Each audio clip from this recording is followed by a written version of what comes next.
I just had to let you know you're.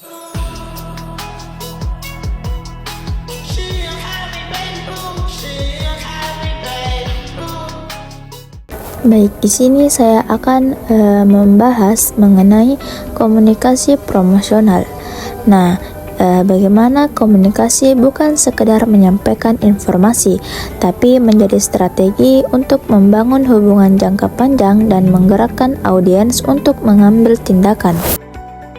Mari kita mulai dengan bagian pertama, yaitu memahami apa sebenarnya esensi dari komunikasi promosional di dunia bisnis saat ini. Apa itu komunikasi promosional? Nah, seringkali orang mengira promosi hanyalah iklan, namun secara strategis komunikasi promosional adalah jembatan yang menghubungkan apa yang perusahaan tawarkan dengan apa yang audiens butuhkan. Berbeda dengan komunikasi biasa, komunikasi promosional memiliki agenda yang jelas, mengubah persepsi audiens dan mendorong mereka untuk melakukan aksi nyata, baik itu membeli produk atau mendukung sebuah ide. Nah, di sini ada 4 tujuan utama komunikasi.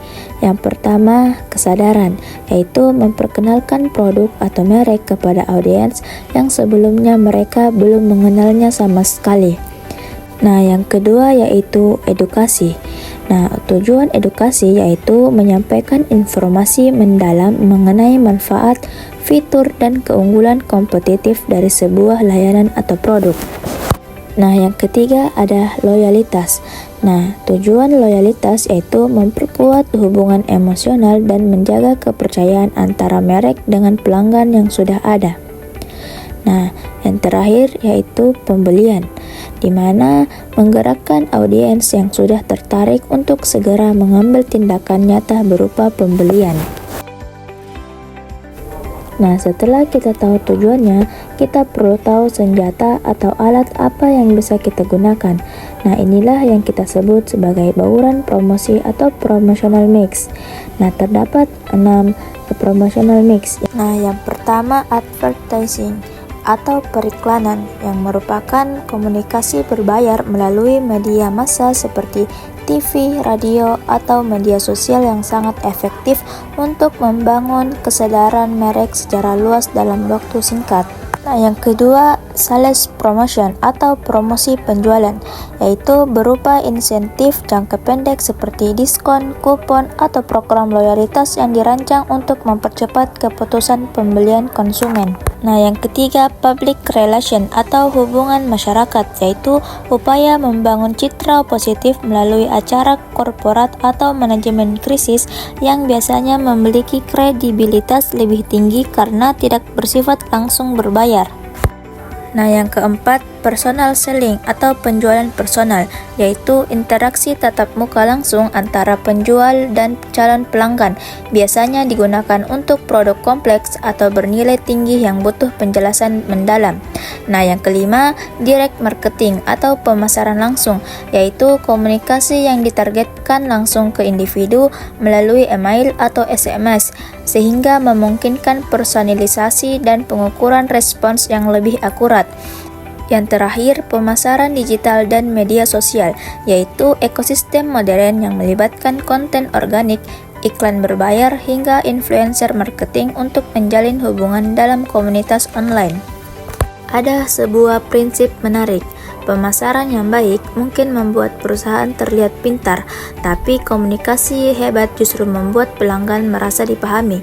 Inilah inti dari strategi kita, membuat audiens merasa bahwa kita adalah solusi bagi masalah mereka. Agar pesan kita tidak hanya lewat begitu saja, ada 4 pilar yang harus dijaga. Yang pertama, pesan harus relevan dengan masalah audiens. Yang kedua, jelas atau tidak bertele-tele. Nah, yang ketiga, konsisten di semua media agar bisa dipercaya. Dan yang terakhir, yaitu daya tarik emosional. Karena manusia seringkali membeli berdasarkan perasaan, baru kemudian membenarkannya dengan logika. Nah, tantangan era digital ini, kita harus sadar bahwa di era digital, konsumen bisa memblokir iklan kita kapan saja. Strategi kita harus bergeser dari mengganggu audiens menjadi diundang oleh audiens. Kita menyebutnya permissions marketing. Caranya ialah dengan memberikan konten yang jujur, autentik, dan benar-benar memberikan nilai bagi mereka. Nah, mengukur keberhasilan ini, komunikasi yang hebat harus bisa diukur. Kita tidak hanya melihat berapa banyak orang yang melihat iklan kita, tapi juga berapa yang berinteraksi, berapa yang akhirnya membeli, dan berapa keuntungan yang dihasilkan dibandingkan biaya yang dikeluarkan. Nah, sebagai kesimpulan, komunikasi promosional yang unggul bukan tentang siapa yang berbicara paling keras, melainkan siapa yang berbicara paling tepat kepada audiens yang tepat. Mungkin itu saja yang sempat saya sampaikan, kurang dan lebihnya mohon dimaafkan. Saya akhiri dengan akhirul kalam minallahi musta'an wal iklan. Wassalamualaikum warahmatullahi wabarakatuh. I just had to let you know you're